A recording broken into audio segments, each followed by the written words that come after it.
ஆண்டவராகிய இயேசு கிறிஸ்துவின் நாமத்தினாலே இந்த முதல் ஆராதனைக்கு வந்த உங்களை நாங்கள் மறுபடியும் வாழ்த்துகிறோம். எல்லாரும் நிமிர்ந்து உட்காருங்கள், கவனமாயிருங்கள், காது திறந்திருக்கட்டும். கர்த்தருடைய வசனம் உங்களுக்குள்ள கடந்து போகட்டும். அதுதான் உங்க வாழ்க்கையை மாற்றும். ஆமென். ஆமா, சகல மகிமை பிரஸ்தாபத்தை பார்க்கிலும் ஆண்டவர் தம்முடைய வார்த்தையை மகிமைப்படுத்தி இருக்கிறார். ஆமென் சொல்லுங்க. இந்த வசனம் தான் உங்களுக்கு 30, 60, 100 பலனை தரும். ஆமென். Praise God. ஆண்டவர் நம்ம கொடுத்த இந்த மாச வாக்குத்தத்தமான வசனத்தை நம்ம வாசிக்கலாம். ஏசாயா 53 அதிகாரம் 10வது வசனம். எல்லாரும் எடுத்து வாசிங்க. கர்த்தரோ அவரை நொறுக்க சித்தமாகி அவரை பாடுகளுக்கு உட்படுத்தினார். அவருடைய ஆத்துமா தன்னை குற்ற நிவாரண பலியாக ஒப்பு கொடுக்கும் போது அவர் தம்முடைய சந்ததியை கண்டு நீடித்த நாளாய் இருப்பார். கர்த்தருக்கு சித்தமானது அவர் கையினால் வாய்க்கும், அவருடைய கையினாலே வாய்க்கும். ஹல்லேலூயா. கர்த்தருக்கு சித்தமானது சொல்லுங்க, வாய் திறந்து. கர்த்தருக்கு சித்தமானது, கர்த்தருக்கு சித்தம் இல்லாதது. புரிஞ்சுட்டீங்களா? அப்போ இந்த 7 மாசம் சில ஜபங்களுக்கு பதில் வந்திருக்கு, உங்களுக்கு சில ஜபங்களுக்கு பதில் வரல இல்லையா?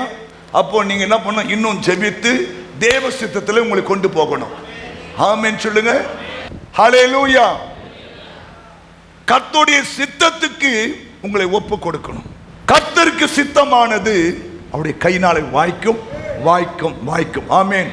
அது எதுவாக இருந்தாலும் சரி, கர்த்தருக்கு சித்தமா இருந்துச்சுன்னா அதை கர்த்தர் தம் கையினாலே வாய்க்க செய்வார். வேற யார் கையினாலே வாய்க்க செய்ய மாட்டார். கவனிங்க. போன வாரம் நம்முடைய சபையினுடைய கல்லறை தோட்டத்துக்காக பல வருஷமாய் முயற்சி எடுத்துக்கொண்டே இருந்தோம். கடைசியாகவும் புது கலெக்டர் வந்திருக்கிறாரே, அவரை பார்த்தும் ஒரு பெட்டிஷன் மனு கொடுக்கலாம்னு சொல்லி நானும் இன்னொரு சகோதரனும் சேர்ந்து போய் மனு எழுதி கலெக்டர் நேரடியாக பார்த்து, ஐயா இந்த மாதிரி பிரச்சனை இருக்கிறது, எங்களுக்கு இவ்வளோ மக்கள் இருக்கிறாங்க, கல்லறை தோட்டம் இல்லாமல் கஷ்டப்படுறோன்னு சொல்லி உடனே அவர் வாங்கி படித்து சைன் பண்ணி உடனே கொடுத்து உடனே விவோக்கும் ஆர்ஐக்கும் ஃபோன் பண்ணி உடனே இந்த காரியத்தை செய்யுங்கன்னு சொல்லி அவர் செயல்பட்டார். கைத்தட்டுங்களேன்.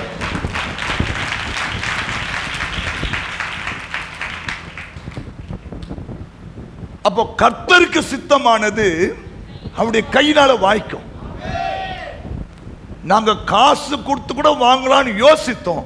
ஆனா சொன்னாரு, இல்ல எங்கன்னா மெய்க்கால் புறமுக்கு அந்த பொருள் எதுவும் இருந்தாலும் சரி அந்த சபைக்கு ஒதுக்குங்க, அந்த சபைக்கு ஒதுக்குங்கன்னு ஐயா சைன் பண்ணி அனுப்பிச்சிட்டாங்க. ஏன் சொல்றேன்? இது அவருக்கு சித்தமானது.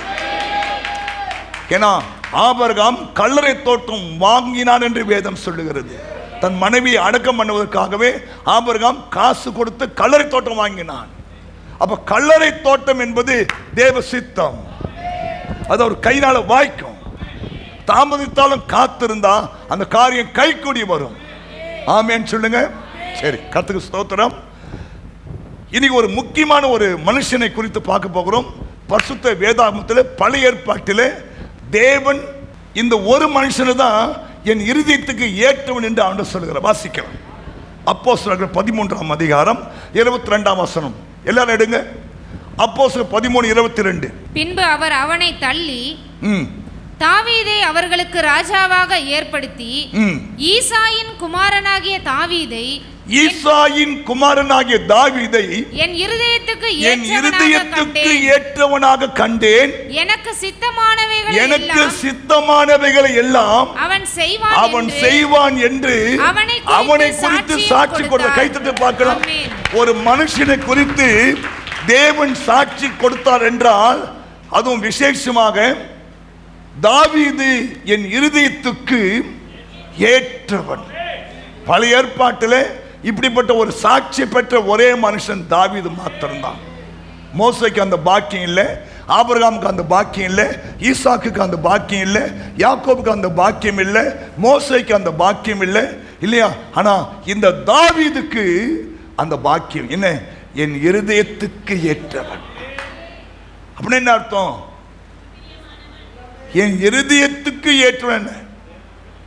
அதுக்கு எப்படி இன்புட் பண்றதே தெரியல. என் இருதயத்துக்கு ஏற்றவன்.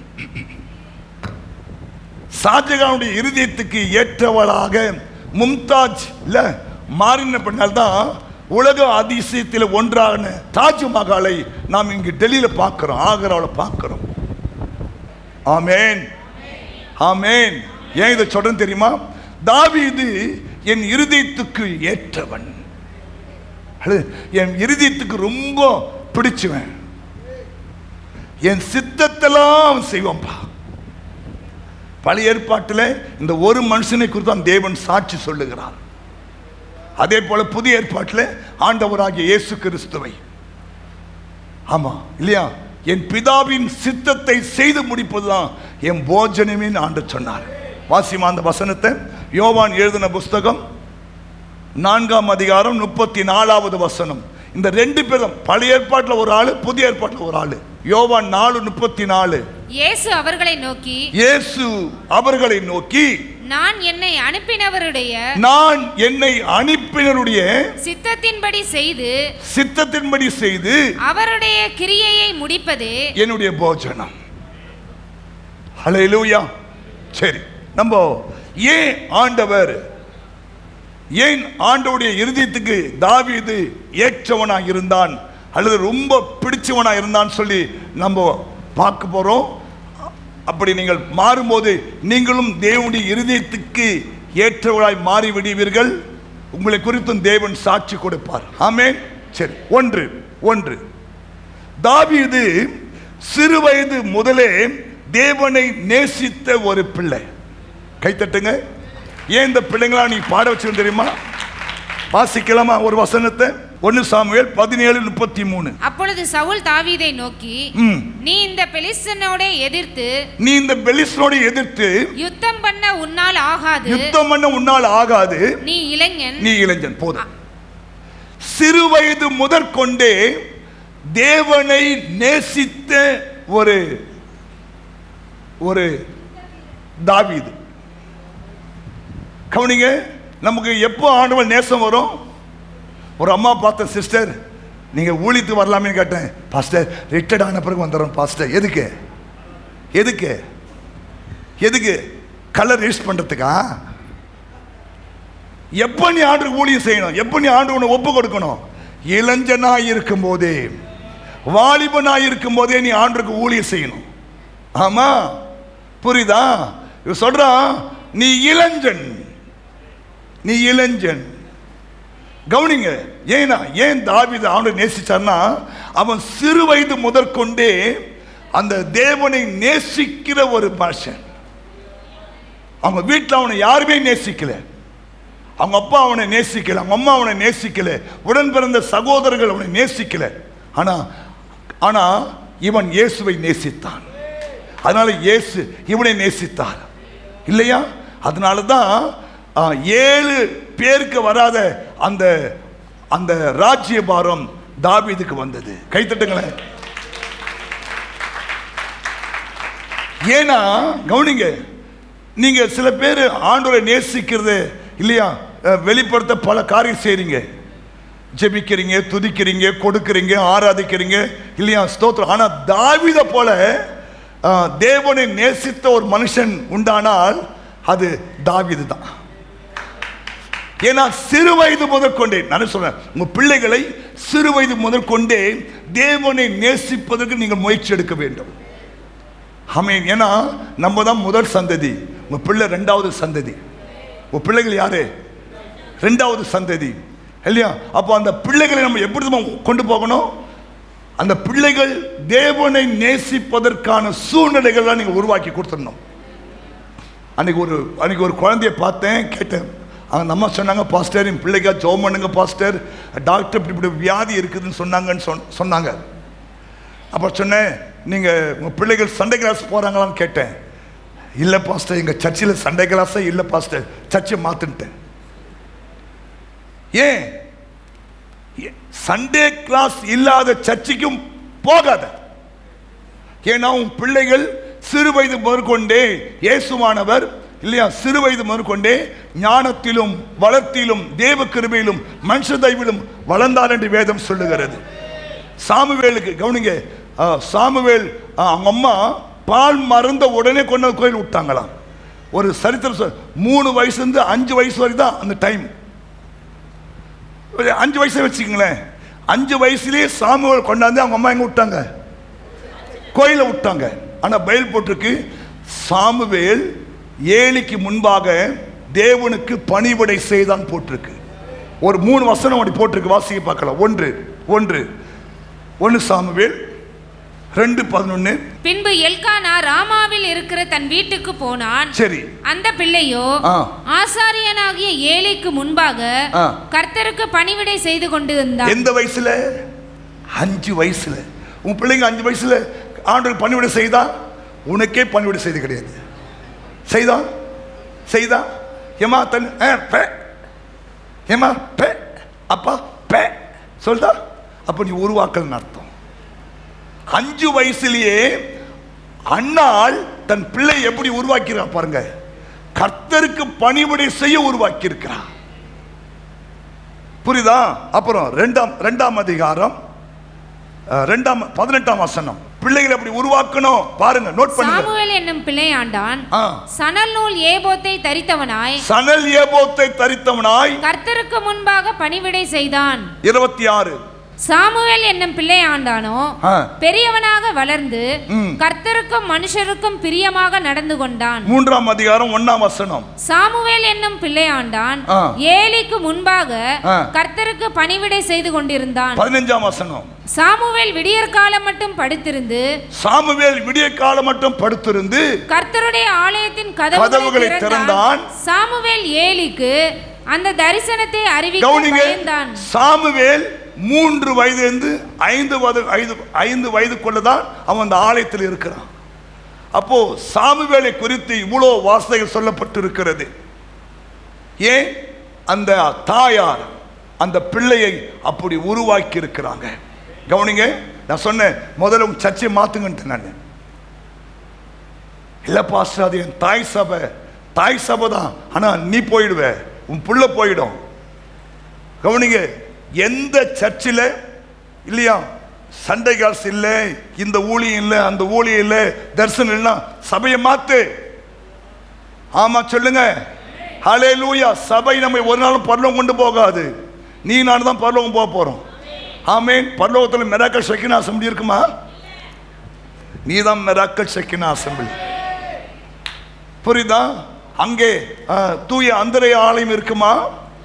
தூய யோவான் ஆலயம் இருக்குமா? தூய திருத்துவ ஆலயம் இருக்குமா? ஒண்ணுமே இருக்காது. நம்ம தான் பிரிச்சு வச்சிட்டோம். போ சரி, இப்ப நான் சொல்ல வேண்டிய காரியம் என்னன்னா, சிறு வயது முதற்கொண்டே தாவீது தேவனை நேசித்தான். ஆமென். அதனால தான் பாருங்க சொல்றான், கர்த்தரின் மேய்ப்பராய் இருக்கிறார், நான் தாழ்ச்சி அடையேன். இதெல்லாம் அவன் காட்டில் பாடின பாட்டா, தனிமா இருந்த பாட்டை பாடினான். ஆமென் சொல்லுங்க. அப்போ சிறு வயது முதற்கொண்டே நீங்களும் உங்க பிள்ளைகளை அப்படி உருவாக்க வேண்டும். 1 ராஜாக்களின் புஸ்தகம் 18ஆம் அதிகாரம் 12-13 வசனத்தை நம்ம வாசிக்கலாம். 1 ராஜாக்கள் 18:12-13.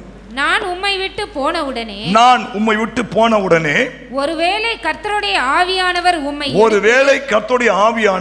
உம்மை எடுத்து நான் அறியாத இடத்திற்கு கொண்டு போவார்.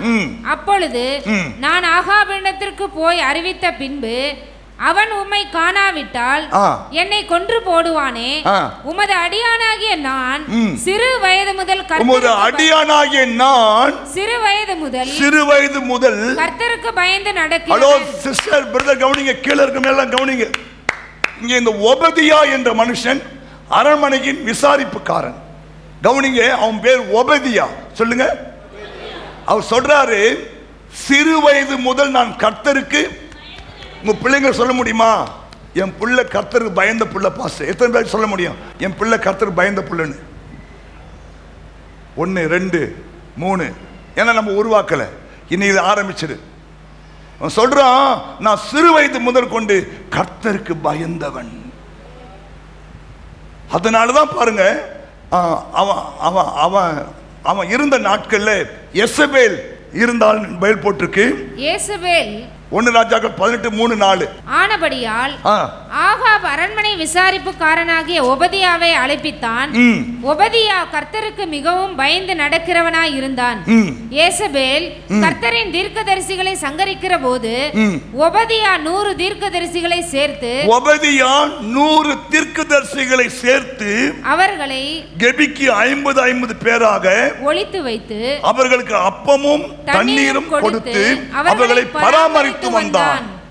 ஏன்னா சிறு வயது முதற்கொண்டே அவன் கர்த்தருக்கு பயந்து நடந்தபடினாலே பிற்காலத்தில் தேவனையும் தேவனுடைய ஊழியக்காரர்களையும் அவன் போஷித்து பராமரித்து வந்தான் என்று வேத வாக்கியம் நம்ம சொல்லுகிறது. அப்போ கவனிங்க, ஒரு சந்ததி அவரை சேவிக்கும், அது தலைமுறைக்கும் தேவ சந்ததி எனப்பட வேண்டுமா? இப்போ 2 பிள்ளை நம்ம பிரதிஷ்டை பண்ணியிருக்கிறோம். இது தேவனுடைய சந்ததி. ஆமென். ஏன் தெரியுமா? தலைமுறைக்கு அந்த பிள்ளைகள் தேவனுடைய அன்பை கொண்டு போக வேண்டும். ஆமென் சொல்லுங்க. இந்த ஒபதியா சிறு வயது முதற்கொண்டே கர்த்தருக்கு பயந்து அந்த பெற்றோர் வளர்த்தபடினால்தான் பிற்காலத்தில் பாருங்க தேவனுடைய ஊழியர்களை பராமரிக்கிற, நேசிக்கிற, அவங்களுக்கு உதவி செய்கிற ஒரு பாக்கியத்தை பெற்றுக்கொண்டு நான் கைத்தட்டுங்க பார்க்கலாம். அப்படி நம்ம பிள்ளைகளை உருவாக்கணும். ஏதோ பெத்து போட்டுட்டோம், ஏதோ படிக்க வச்சிடும் இல்ல. பிள்ளைகளை நீங்க ஒழுக்கத்தில் வளர்க்கணும். பைபிள் போட்டிருக்கு, பிள்ளையாண்டானை நடத்த வேண்டிய விதத்திலே நடத்து, அவன் முதிர் வயதில் விடாது இருப்பான். எப்படி நடத்தணுமா? நடத்த வேண்டிய விதத்தில் நடக்கணும். மனோவா கேட்கிறான், ஆண்டவரே என் பிள்ளை நான் எப்படி வளர்க்கணும்னு கேட்கிறான். என்னைக்காவது நீங்க ஜெபத்தில் ஆண்டவரே இப்போ மிராக்கிளின் மிராக்கிளின் எப்படி வளர்க்கணும், மிராக்கிளின் கெட்சியால எப்படி வளர்க்கணும்னு 2 அப்பா அம்மாவும் ஆண்டவரை கேட்கணும். நான் எப்படி வளர்க்கணும் ஆண்டவரே, எப்படி வளர்க்கணும்? மாடனா வளர்க்கணுமா, கர்த்தருக்கு பிரியமா வளர்க்கணுமா? இப்போ பாரு, அம்மா அப்பா மாடனா வளர்க்குது இல்லையா? இங்க முடி வெட்டி இங்க கோடு போட்டு இது புருவத்தம் வெட்டி எடுத்து பிள்ளைகளுக்கு அரக்கைய சொக்க போட்டு இல்லையா, இங்க கிழிசி தோத்தலாம். உன் பிள்ளைக்கு தேவ பக்தியை விட்டுறக்கூடாது. பிள்ளைகள் கேட்கும், என் கூட படிக்கிற பொண்ணு இப்படி வரா, அப்படி வரா, இப்படி ட்ரெஸ் பண்றா, எனக்கு வாங்கி கூட கேட்டா நீங்க தயவா சொன்ன நம்ம தேவனுடைய பிள்ளை, ஏசப்பா பிள்ளை, நம்ம அப்படி செய்யக்கூடாது சொல்லி நீங்க பிள்ளைகளை உருவாக்கணுமே தவிர உங்க பிள்ளைகளுக்கு இஷ்டத்தை விடக்கூடாது. தன் இஷ்டத்துக்கு விடப்பட்ட பிள்ளையோ தன் தாய்க்கு சஞ்சலமாக இருப்பாள். பிள்ளைகளை அவங்க இஷ்டத்துக்கு விடாதீங்க. ஆமென். அடமண்ணும் இல்லையா, நீங்க தான் அன்பினாலையும் பெருமையினாலையும் என்ன பண்ணாத உருவாக்கணும். புரியுதா இல்லையா? இல்லைன்னா உங்க பிள்ளைகள் பேலியாளின் பிள்ளைகளாய் மாறி விடுவார்கள், ஏலியின் பிள்ளைகளாய் மாறி விடுவார்கள் சிறு வயது முதற்கொண்டே. ஓகே, சரி. 2வது காரியம், தாவீது ஏன் தேவனுக்கு பிரியமா இருந்தானா? தன் உயிரையும் பொருட்படுத்தாமல் தன் பொறுப்பை செயல்படுத்தினான். வாசிக்கலாம். 1 சாமுவேலின் புத்தகம் 17ஆம் அதிகாரம் 34 முதல் 36 வசனங்கள். சீக்கிரமா வாசிங்க. தாவீது சவுலை பார்த்து உம்முடைய அடியான் என் தகப்பனுடைய ஆடுகளை மேய்த்து கொண்டிருக்கிற போது ஒரு விசை ஒரு சிங்கமும் ஒரு விசை ஒரு கரடியும் வந்தது. மந்தையில் இருக்கிற ஒரு ஆட்டை பிடித்து கொண்டது. நான் அதை நான் அதை தொடர்ந்து போய் அதை அடித்து சிங்கத்தையும் கரடியும், அது பால சிங்கமா? எத்தனை பேர் அப்படி ஒரு தைரியம் இருக்கு? போங்க பாஸ்டர், என் பொண்டாட்டி இப்படி கை தூக்கினா எனக்கு பயமா இருக்கும்.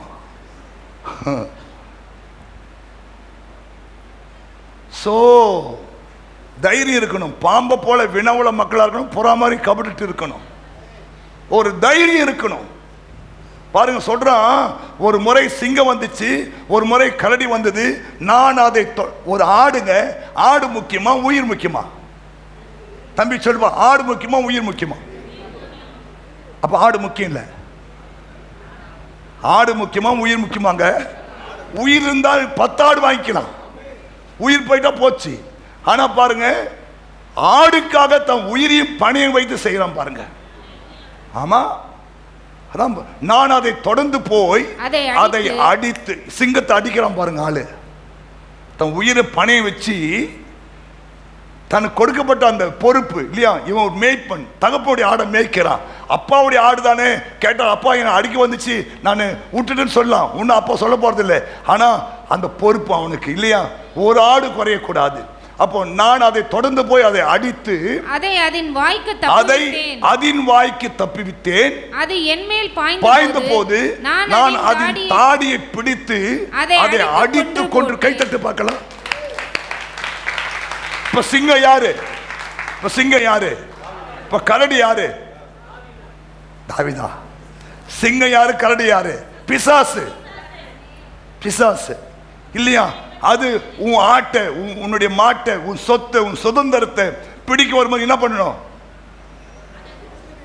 அதை பிடிச்சு, அதை பிடித்து, அதை பிடித்து, அதை தாடியை பிடித்து, அதை அடித்து கொன்று போடணுமே தவிர போனா போய் விட்டுறக்கூடாது. ஹலோ, புரியுதா? புரியுதா? ஆமா, அவ்வளவு தைரியமா இருக்கு. வா வா, கவனிங்க. இயேசுநாதரை பார்த்தாவே சொல்றது, பவுலியும் தெரியும், இயேசு தெரியும். ஏன்? ரெண்டு பேருமே தாடி பிடிச்சு அடிக்கிறாள். சிங்கத்தின் தாடியும் கரடியின் தாடியும் பிடிச்சி சொலட்டி அடிக்கிறாள். ஒரு சர்ச்சில் இப்படி பிரசங்கம் நடக்கும் போது திடீர்னு ஒரு தீவிரவாதி உள்ள வந்துட்டானா. யாரு? அன்னைக்கு ஈஸ்டர் பண்டிகை. உயிர்த்தெழுந்தாரே அல்லேலூயா ஜெயித்தெழு, டக்குன்னு உள்ள வந்துட்டான். யாரு உயிர் தெழுந்தார் பாட்டு பாடுனது? நீதானே? ஐயா நான் பாடலையா, அவர் மியூசிக் போட்டால் நான் அப்படி பாடினேன், எனக்கு தெரியாது. நீ பாடினியா? ஐயா நான் பாடவே இல்லை, இப்பதான் நான் உள்ளே வந்தேன். ஐயா கவனிங்க, எல்லாரும் ஐயர மூப்பனார கோயில் குட்டி எல்லாம் கேட்டு வரான். கடைசியா ஒரு சின்ன பொண்ணு சொன்னா, நான் தான் பாடினேன். உயிர்த்தெழுந்தாரே. நீ பண்ணியா? உனக்கு இந்த தண்டனை தெரியுமா? தெரியும். ஆனா இயேசு உயிர்த்தெழுந்தார். யாராவது கத்தியை தந்து கை கழுத்து வச்சு இயேசு சொல்லுவியா? சொல்லுவேன். ஆர்த்தால ஆடுறா.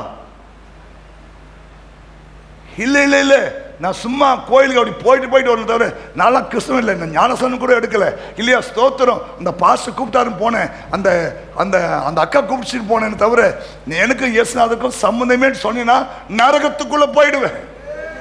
பூலோகத்தில் என்னை குறித்து மறுதளிக்கிறவனை நானும் பரலோகத்தில் என் பிதாக்கு முன்பாக அவனை மறுதளிப்பேன். தைரியமா இருக்கணும். நான் கிறிஸ்தவன், நான் கிறிஸ்தவன், நான் ஆண்டவரை ஆராதிக்கிறவன், நான் கோயிலுக்கு போறேன். இல்லையா? ஸ்தோத்திரம்.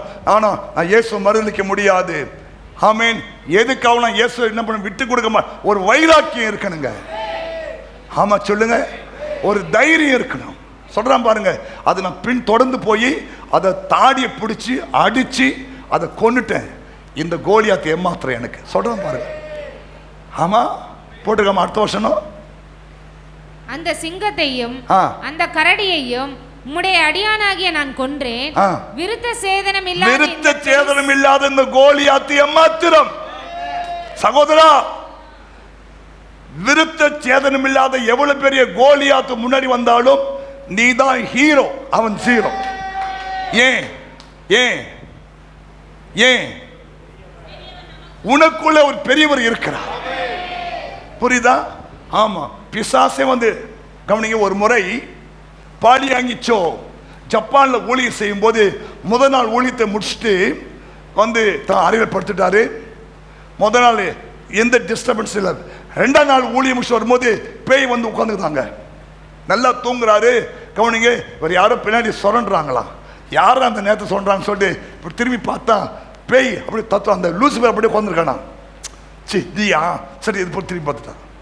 நீ தான் அப்படி இருப்ப, ஊரை கூட்டி ஹோட்டலுக்கு உடச்சி பெட்டை உடச்சி இல்லையா? நீ இப்படி திரும்பி பார்த்துக்கினாரா? நீ செய்வி. ஐயோ பாஸ்டர், பள்ளினா பயம், போறானா பயம், கற்பாம்பூச்சினா பயம். சிஸ்டர் குண்டா உண்டா? யாருக்கு கர்ப்ப மூச்சு வந்து பயம்? நீ எப்படி சிங்கு தாடிப்ப, கரடி தாடி பிடிப்ப? சோ தைரியத்தின் ஆவியை கேளுங்க. அவர் நமக்கு பயமுள்ள ஆவியை கொடாமல் பலமும் அன்பும் தெளிந்த புத்தி உள்ள ஆவியை கொடுத்திருக்கிறார். தேவனுடைய பிள்ளைங்க தைரியமா இருக்கணும். ஆமென். புரியுதா? கர்த்தருக்குள்ள இருக்கணும். சொல்றான் பாருங்க, ஒரு முறை சிங்கம் வந்துட்டு, ஒரு முறை கரடி வந்துட்டு, ரெண்டுத்தையும் தாடி பிடிச்சி என்ன பண்ணிட்டேன், அடிச்சிட்டேன். இவன் ஏமாத்துறான், விருத்த சேதனம் இல்லாத இவன் ஏமாத்துறான். ஒரு கல் எடுத்தான், ஒரே அடி அடிச்சான், செத்துட்டான் பாருங்க. ஆனா அவனை பார்த்து 40 நாட்கள் சவுலும் அவனுடைய வீரர்களும் பயந்து நடுங்கிறான். சின்ன பையன் வந்தான், அதான் அதான் என்னது, கவனிங்க, உயிரை பணையம் வைத்து தனக்கு கொடுத்த பொறுப்பை நிறைவேற்றினான். ஆமா சொல்லுங்க. அப்படிப்பட்ட மக்கள் மேல் தேவன் ரொம்ப பெரியமா இருப்பாருங்க. உங்களுக்கு ஒரு பொறுப்பு ஆண்டு கொடுக்கிறாரு, இல்ல பாஸ்டர் உங்களுக்கு பொறுப்பு கொடுக்கிறாருன்னு என்ன பண்ணோம், உயிரை கொடுத்து செய்யணும். ஆமென். ஆமா, அதை விட்டுட்டு ஏனோ தானோன்னு செஞ்சீங்கன்னா இல்லையா, உங்களை ஆண்டு நேசிக்க முடியாது, நேசிக்க முடியாது. ஒரு முறை சர்ச்சில் ஒரு பேயை கொண்டாந்து போட்டாங்க. ஜெபிக்கிறேன் ஜெபிக்கிறேன் போகவே மாட்டுது. 2 மணிக்கு தான் போச்சு பாருங்க. அது வரைக்கும் இருந்து அந்த பேயை விரட்டிட்டு இல்லையா சமாதானப்படுத்தி தான் நான் போய் படுத்தேன். நீங்களா தான் அவருக்கு போன் பண்ணு, இவருக்கு போன் பண்ணு, இவருக்கு போன் பண்ணு. அவர் உனக்கு ஒரு பொறுப்பு கொடுத்தா உயிரை கொடுத்தா செஞ்சு முடிச்சிடணும் வேலையை. ஒரு பராமரிப்பு கொடுக்குறாங்களா, ஒரு கேசன் நடத்துறியா இல்லையா, உன் ஜீவனை கொடுத்து நல்லா ஜோம் போய் நடத்து, பரலோகம் உனக்கு பலன் கொடுக்கும். இயேசுவை நேசிப்பா. ஆமாங்க, நான் சும்மா சொல்றேன், நான் ஆரம்பத்தில் தான் செஞ்சிருக்கிறேன் இல்லையா. நான் முதல் ஊழியத்தையே நத்தத்தில் தான் ஆரம்பித்தேன். எங்கள் பாஸ்டர் முதல்ல அங்கே தான் ஆரம்பித்தாங்க. அவர் போன பிறகு நான் அந்த ஊழியத்தை பொறுப்பெடுத்தேன். கவனிங்க, சரியா 2 to 3 ஜோம் பண்ணிட்டு வீட்டில் 3 மணிக்கெல்லாம் கிளம்பிடு வீட்டை விட்டு. 3 மணிலிருந்து அந்த நத்தத்தையே சுற்றி வருவேன். ஒவ்வொரு வீடாக போய் ஜோம் பண்ணுவேன் இல்லையா. எல்லாமே இந்து மக்கள் தான், ஆனால் ஜோம் பண்ணுவேன். அன்னைக்கு நான் எந்தெந்த வீட்டில் கால் வச்சனோ அவங்களாம் நீ விசுவாசியா மாற்றாங்க. நம்ம ஆள் என்ன பண்ணுதுன்னா 7 மணிக்கு கேசலுக்கு 6:45 மணிக்கு வந்துட்டு இல்லையா, மூஞ்ச முகத்தை கூட கழுவாம ஓடி போய் அங்க கேசல் எடுத்தா எங்கும் கேசல் வளரும். ஒரு பொறுப்பு கொடுத்தாங்க, ஒழுங்கா செய்யறியா, நீ அதை உண்மையா செய்யறியா? ஆமென். உயிரை கொடுத்து செய்யணுங்க. அப்போதான் நீ தேவனுடைய இருதயத்துக்கு ஏற்றவனாய் மாற முடியும். சும்மால தாவீது தேவனுடைய இல்லையா, ஒரு சொல்றான், ஒரு முறை கரடி வந்துச்சு, ஒரு முறை சிங்கம் வந்துச்சு இல்லையா. ஒரு ஆடு முக்கியமா, உயிர் முக்கியமாங்க. ஆனா பொறுப்படுத்தல, கர்த்தர் மேல் பாரத்தை வச்சுட்டு அடிச்சாம் பாருங்க, செத்து போச்சு. புரியுதா புரியுதா புரியுதா? அதனால்தான் தாவீதை தேவன் தன் இருதயத்துக்கு ஏற்றவனாக அவனை மாற்றினார். ஹல்லேலூயா. அதே போல நியாயாதிபதி புஸ்தகத்தில் கூட சிம்சோன் 14:5 வாசிக்கலாம். 6 அப்படியே சிம்சோனும் அவன் தாயும் தகப்பனும் திம்னாத்துக்கு போக புறப்பட்டார்கள். அவர்கள் திம்னாத் ஊர் திராட்சை தோட்டங்கள் மட்டும் வந்தபோது இதோ கெர்ச்சிக்கிற ஒரு பாலசிங்கம் ஒன்று அவனுக்கு எதிராக வந்தது. அப்பொழுது கர்த்தருடைய ஆவி அவன் மேல் பலமாய் இறங்கினதினால் அவன் தன் கையில் ஒன்றும் இல்லாதிருந்தும் அதை ஒரு ஆட்டுக்குட்டியை போல கிழித்து போடுகிறது போல் கிழித்து போட்டான். தாவீது டாப்பா, இவர் டாப்பா? தாவீது மேல ஆவி இறங்கல, இவன் மேல ஆவி இறங்குச்சு. இவன் ஆவில் தான் கேட்சான், ஆனா அவன் தன் சொந்த பலத்தை கேட்சான். இவன் மேல ஆவி பலமா இறங்கிறதுனாலதான் சிங்கத்தை கிடிக்க முடிஞ்சது. ஆனா தாவீது மேல அந்த அபிஷேகம் கூட இல்லை. ஆனா தன் சொந்த பலத்துல தேவ கிருபையில அந்த சிங்கத்தையும் கரடியும் கீழ்ச்சி போட்டாயா. புரியுதா? ஆனா சிம்சோனை நம்ம என்ன பண்ணோம், பாராட்டணும் இல்லையா. அவன் மேலேயும் அவனுக்கும் பிரச்சனை வரும்போது சிங்கத்தை என்ன பண்ணான்? கிழிச்சிட்டான். 15:5 சொல்லுது, உடனே அவன் ஒரு கழுதையின் பச்சை தாடை எலும்பை கண்டு, கழுதையின் பச்சை தாடை எலும்பை எடுத்து தன் கையை நீட்டி அதை எடுத்து 1000 பேரை கொன்னுட்டான். பாருங்க, ஏன் இதெல்லாம் சொல்றேன் தெரியுமா? தன் உயிரை பணயம் வைத்து இவங்க செயல்பட்டபடினாலே கர்த்தர் இவர்களை கனப்படுத்தினார். நான் சொல்றேன், உங்களுக்கு குடும்பமும் சரி, சபையா தான் சரி, ஊழியமா தான் சரி, என்ன பொறுப்பு கொடுத்தாலும் இல்லையா, உயிரை பணயம் வைத்து செய்யும் போது ஆண்டவருடைய இருதயம் உன்னை நேசிக்க ஆரம்பிக்கும். கஷ்டமா இருக்கலாம், வறுமையில் இருக்கலாம், தரித்திரத்தில் இருக்கலாம், ஆனா தேவனுடைய ஊழியத்தை நீ பொறுப்பா செஞ்சினா கர்த்தர் உன் மேல கிருபையாய் இறங்குவார். ஆமாங்க, ஆமாங்க. இந்த லேண்டை ரீச் பண்ண நாள்ல இருந்து ஃபைனான்ஷியல் ரொம்ப கஷ்டம் எனக்கு.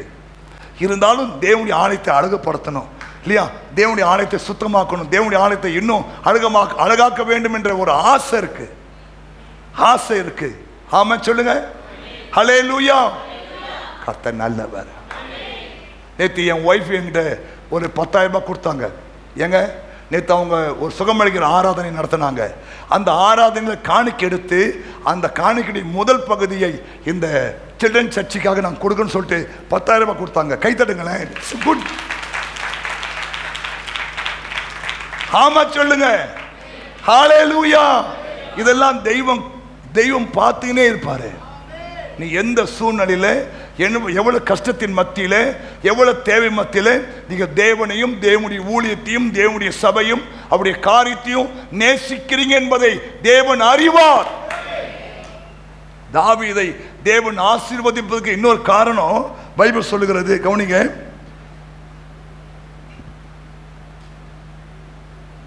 தேவனை பற்றிய வைராக்கியமும் விசுவாசத்தால் வந்த தைரியமும் கொண்டு தாவீது செயல்பட்டார் என்று வேதம் சொல்லுகிறது. ஆமென் சொல்லுங்க பார்க்கலாம்.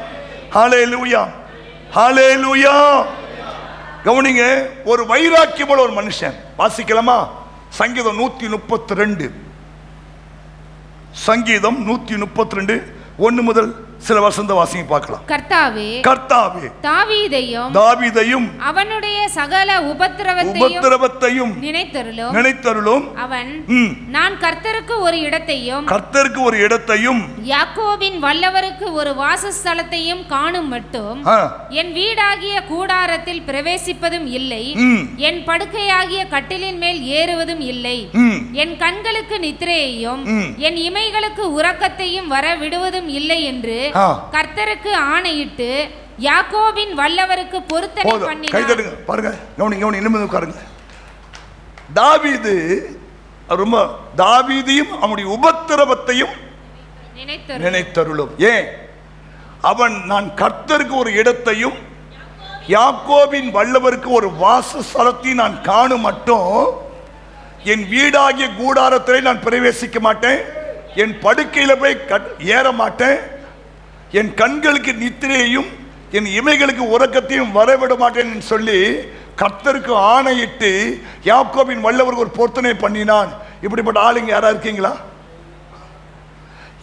எவன் கேட்டா எங்கன்னா பாஸ்டர் நான் போய் சாப்பிடுவேன், தூங்குவேன், நல்லா ஏசி போட்டு நல்லா தூங்கும் பாஸ்டர் இல்லையா, அது எரோ ஜமா இருந்தாலும் சரி, அது ஜாமக்கார ஜமான் சரி, அதெல்லாம் பாஸ்டர் அந்த என்னுடைய அந்த பிரியமெல்லாம் பார்த்துக்குவாங்க இல்லையா. நானும் ஏசி போட்டு நல்லா தூங்குவேன். தோத்திரம் உனக்கு தூக்கமே வராது, கொசு கட்சினே இருக்கும் பாரு. ஏன்? உனக்குள்ள ஒரு வைராக்கியம் இல்லை. இன்னும் பாருங்க, ஒரு வைராக்கியம்.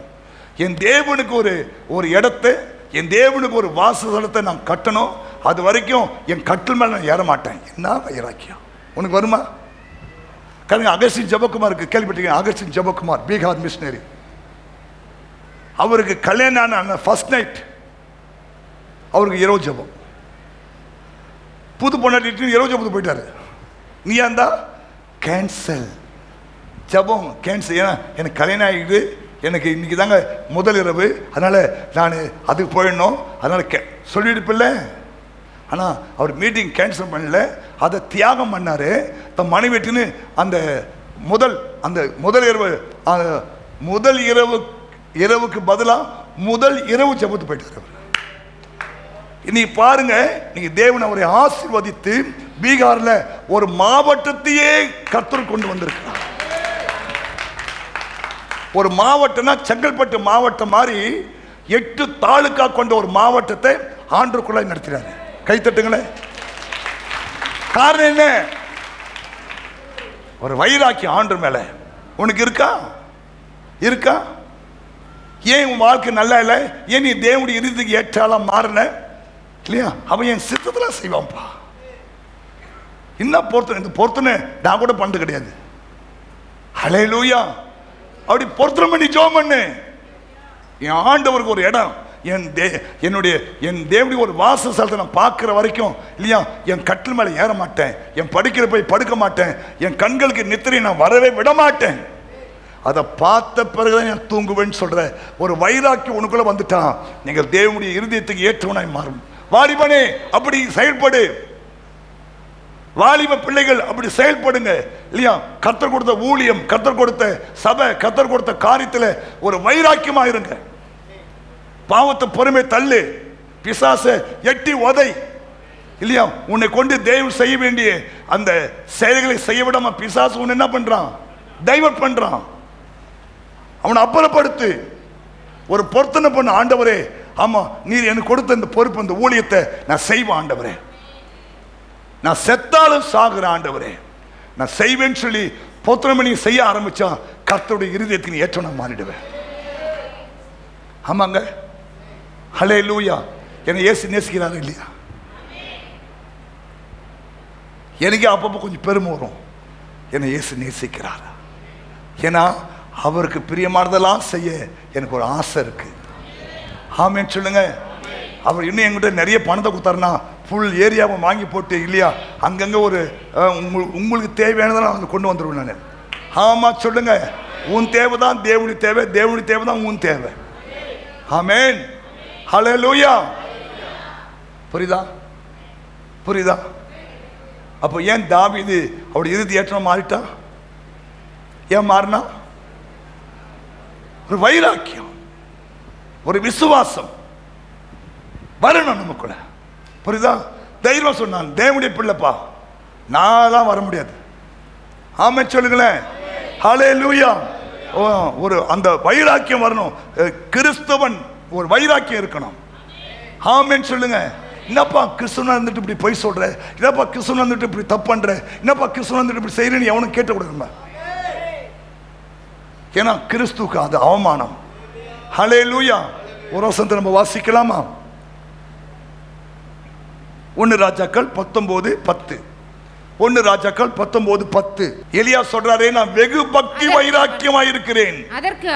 அதற்கு எலியா, சேனைகளின் தேவனாகிய கர்த்தருக்காக வெகு பக்தி வைராக்கியமா இருந்தேன். இஸ்ரவேல் புத்திரர் உமது உடன்படிக்கையை தள்ளிவிட்டார்கள், உம்முடைய பலிபீடங்களை இடித்து உம்முடைய தீர்க்கதரிசிகளை பட்டயத்தினால் கொன்று போட்டார்கள். நான் ஒருவன் மாத்திரம் தான் மீந்து இருக்கிறேன், என் பிராணனையும் வாங்க தேடுகிறார்கள் என்றான். கவனிங்க, ஏசப்பாடு சொல்றான், ஆண்டவரே வெகு பக்தி வைராக்கியமா இருக்கிறப்பா.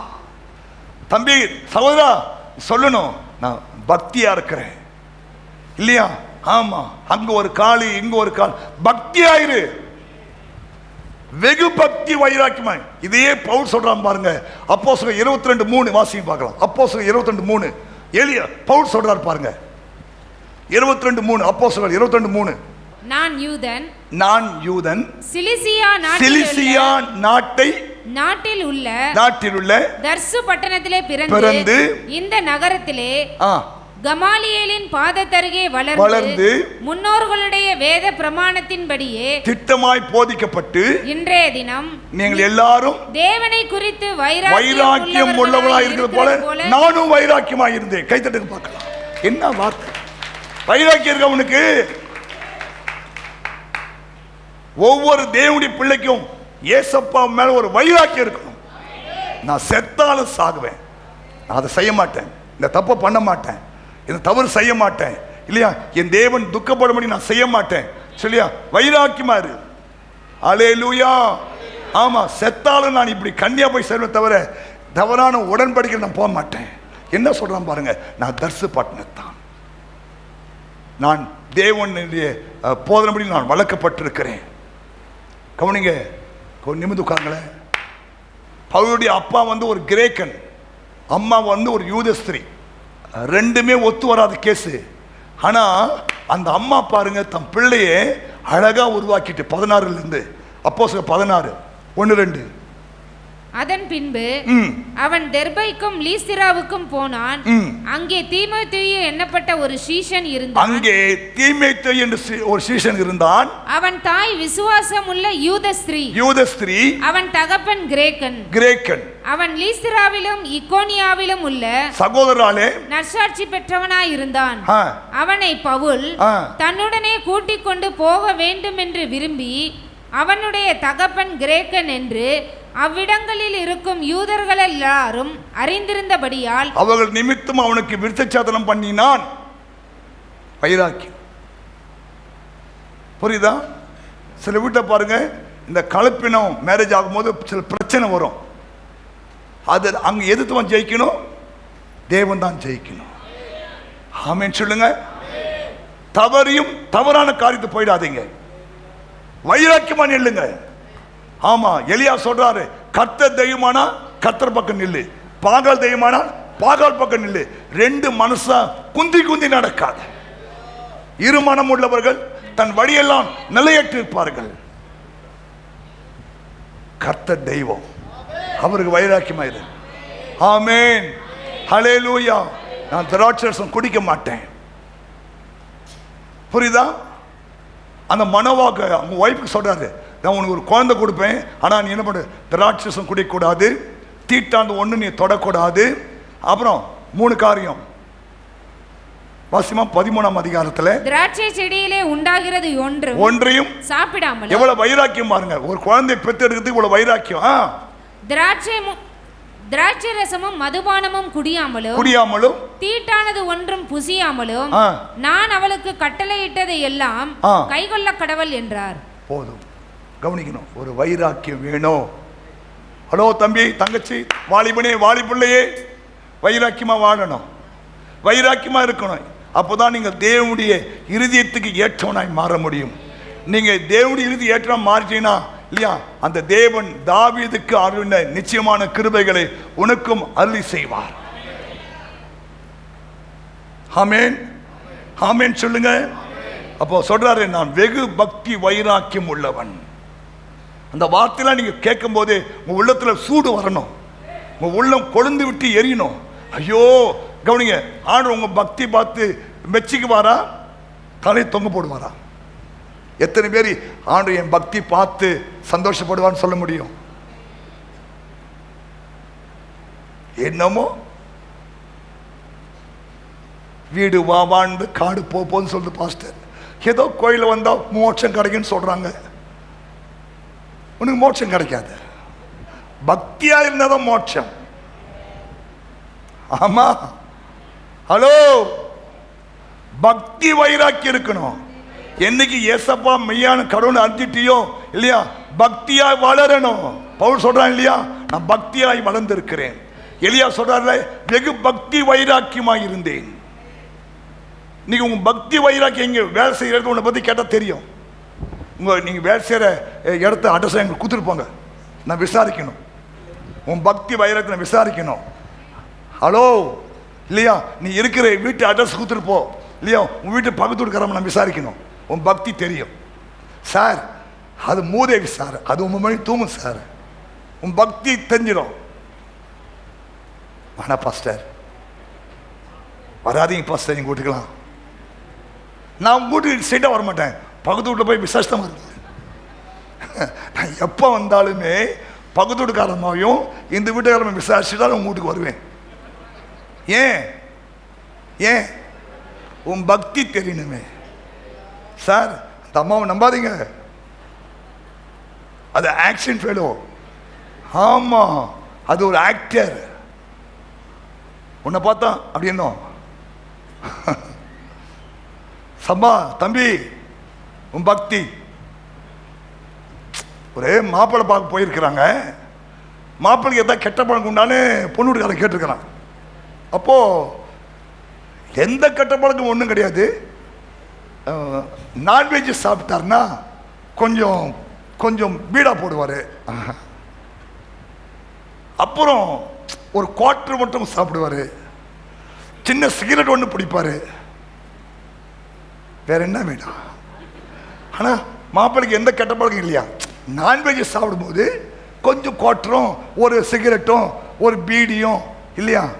ஆமா, மற்றபடி மாப்பிள்ளை எந்த கெட்ட, இது போதுமாடா உங்களுக்கு சர்டிஃபிகேட். பொண்ணு பார்க்க போற, புள்ள பார்க்க போறேன்னா ஏமா பொண்ணுக்கு ஏதாவது என்ன இருக்கானே, பொண்ணுக்கு எந்த கெட்ட படாதுங்க, கொஞ்சம் வாய் இது வரைக்கும் இருக்கும், அவ்வளோதான். ஒன்றும் இல்லை, கொஞ்சம் வாயாடும், மற்றபடி என் பொண்ணு நல்ல பொண்ணு, அது போதுங்க, ஊரை பிச்சுட்டு வந்துடுவேன். வாயை வளர்க்காத காத வாழ பெரிய கமல் வாங்கி போடுவாங்க. பைபிளே சொல்லுங்க, அவ சண்டைக்காரியும் கோபக்காரியுமா இருக்கிறா. எத்தனை வீட்டில் சண்டைக்காரி கோபக்காரி பட்டம் வாங்கி வச்சிருங்க? பிஎட் பட்டம் வாங்கினா சண்டைக்காரி கோபக்காரி. சிஸ்டர் பிரதர் நோ, சாட்சியா இருக்கணும், கர்த்தருக்காய் வைராக்கியமா இருக்கணும். அப்போதான் அவருடைய இருதயத்துக்கு நீங்கள் ஏற்றவராய் மாற முடியும். ஆமென் சொல்லுங்க, ஹல்லேலூயா. இன்னொன்னு சொல்லி நான் முடிச்சிடறேன். தன்னை கொலை செய்ய முனைகிறவர் தேவனால் அபிஷேகம் பண்ணப்பட்டவர் என்பதால் அவரை கொலை செய்யாமலே விட்டுவிட்டான். ஏன்னா அவர் தேவனால் அபிஷேகம் பண்ணப்பட்டவர். வாசிக்கலாமா? 1 சாமுவேலின் புஸ்தகம் 26:16, 26:9-11. முதல்ல 26:9-11 வாசிங்க. 26:9. தாவீது அபிசாயை பார்த்து அவரை கொல்லாதே, கர்த்தர் அபிஷேகம் பண்ணிவித்தவர் மேல் தன் கையை போட்டு குற்றமில்லாமல் போகிறவன் யார் என்று தாவீது சொல்லுகிறான். ஒரு மன்னிக்கிற சுபாவம் அவனுக்குள்ள. அவன் மாமனார் தான். யாரு அவன்? தன் பொண்ணு கொடுத்த மாமனாரு. ஆனா மருமகனை வேட்டையாடுறாரு. எத்தனை மருமக போல மாமனாரை மன்னிக்கிற சார்? வீட்டில் பாருங்க, மாமனாருக்கும் மருமகனுக்கும் சண்டை வராது. 2 பேரும் கைமை தோல் போடுவோம், வா மாப்பிள்ள அப்படியே ஜாலியாக போயிட்டு வரலாம். ஆனால் அந்த மாமியாருக்கும் மருமகனும் பாருங்க ஒத்தே போக மாட்டுது. ஆனால் இங்கே பாருங்க, கர்த்தர் அபிஷேகம் பண்ணி வித்தோர் மேலே தன் கையை போட்டு குற்றம் இல்லாமல் போகிறவன் யார்? 9:11. நான் என் கையை கர்த்தர் அபிஷேகம் பண்ணிவித்தவர் மேல் போடாதபடிக்கு கர்த்தர் என்னை காக்க கடவர் என்று கர்த்தருடைய ஜீவனை கொண்டு சொல்லுகிறேன். இப்போதும் அவர் தலைமாட்டிலே இருக்கிற ஈட்டியையும் தண்ணீர் சொம்பையும் எடுத்துக்கொண்டு போவோம் என்றான். கவனிங்க, என்ன நிமிர்ந்து பாருங்க.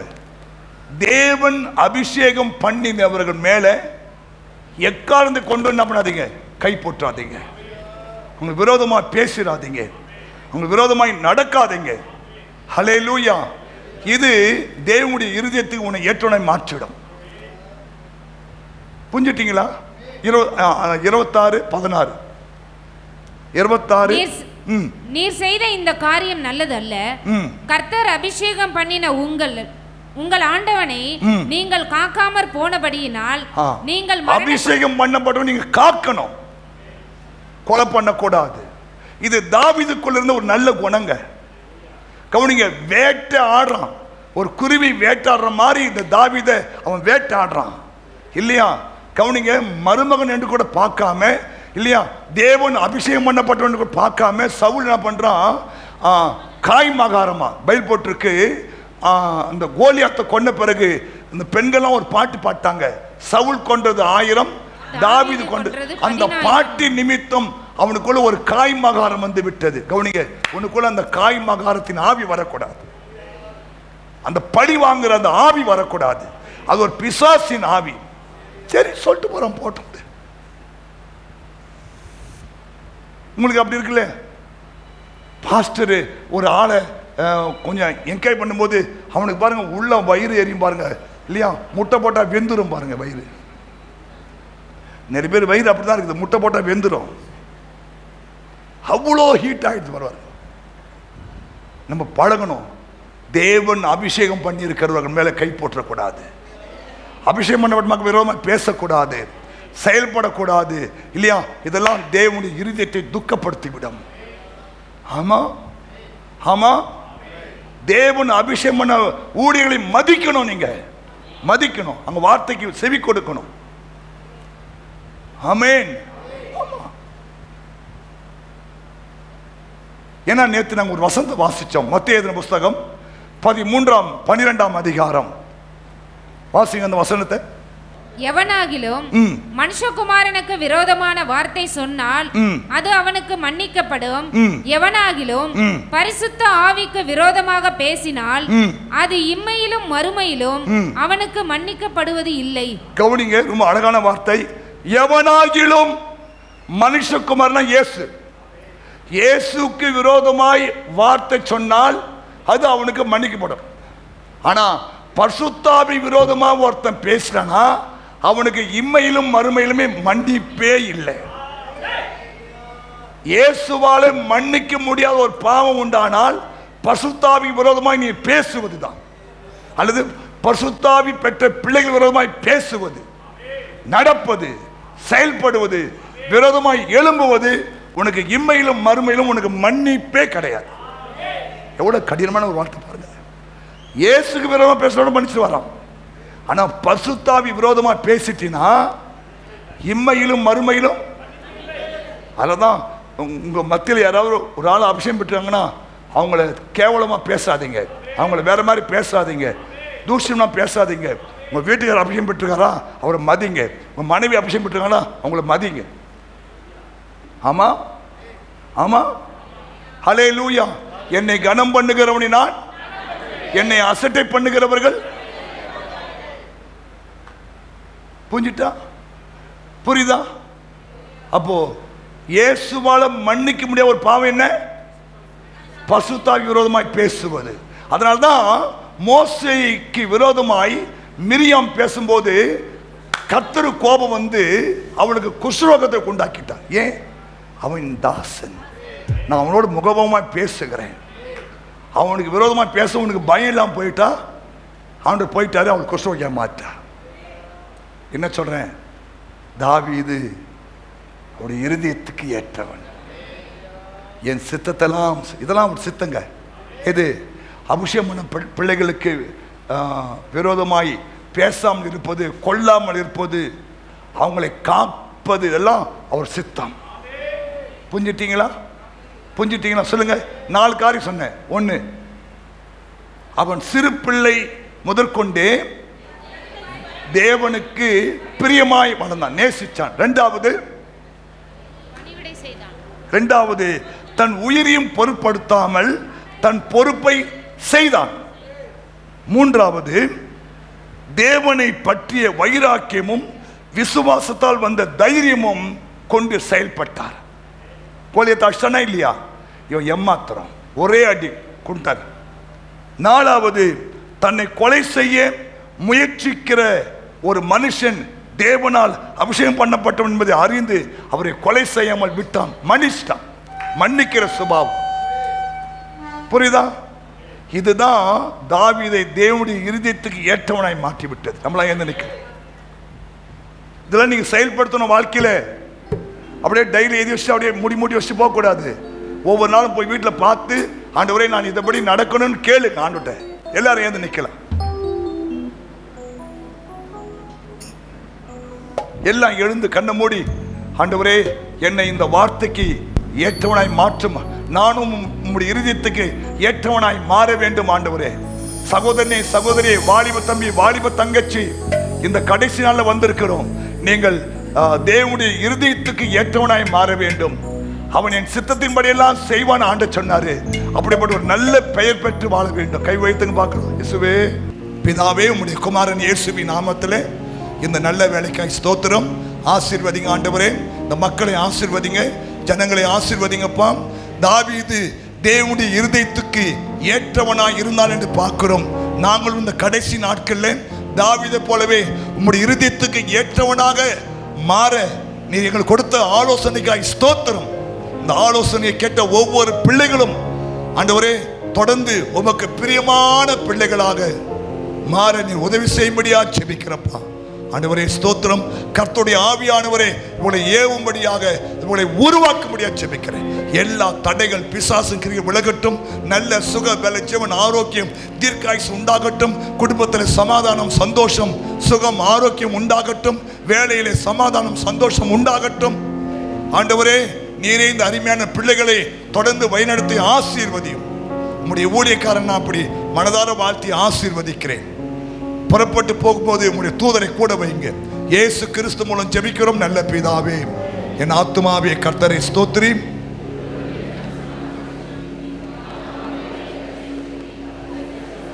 நம்முடைய பிதாவாகிய தேவனுடைய அன்பும் கர்த்தராகிய இயேசு கிறிஸ்துவின் கிருபையும் பரிசுத்த ஆவியானுடைய அன்யோன்ய ஐக்கியமும் இப்போதும் எப்போதும் சதா காலமும் கர்த்தருடைய வருகை மட்டும் இருந்து நம்மை காத்துக்கொள்வாராக. ஆமீன். கர்த்தர் உன்னை ஆசீர்வதித்து உன்னை காக்க கடவர். கர்த்தர் தம்முடைய முகத்தை உன்மேல் பிரகாசிக்க பண்ணி உன்மேல் கிருபையா இருக்க கடவர். கர்த்தர் தம்முடைய முகத்தை உன்மேல் பிரசன்னமாக்கி உனக்கு சமாதானம் கட்டிட கடவர் என்பது. தேங்க்யூ. God bless you. கர்த்தர் உங்களை ஆசீர்வதிப்பாராக. ஒரு வாழ்த்திக் கொள்ளுங்கள்.